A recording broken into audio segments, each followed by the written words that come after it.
So at my internship site, I do a lot of shadowing with my supervisor, and we do some meetings with clients who have conferences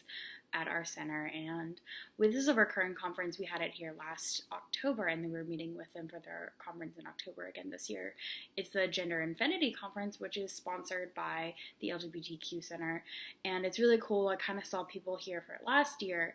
and they bring sponsors and speakers in, and they really talk about gender identity,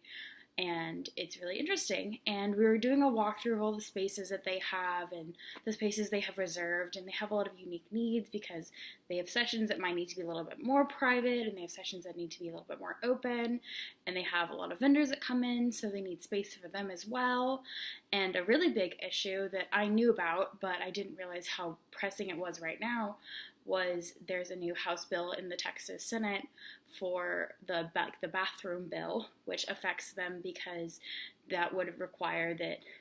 we couldn't do gender neutral bathrooms or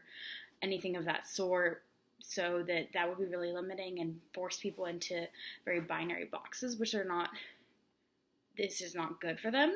And they said that they were able to do it last year, and we kind of talked a little bit about it because as a state-run institution,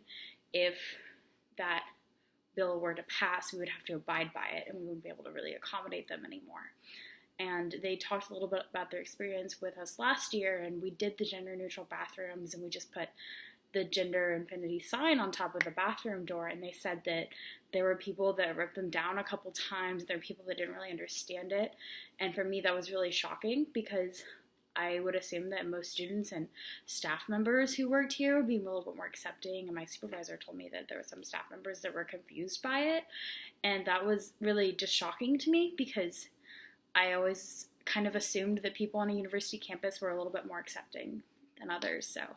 that was my ethnocentric reaction in my field work.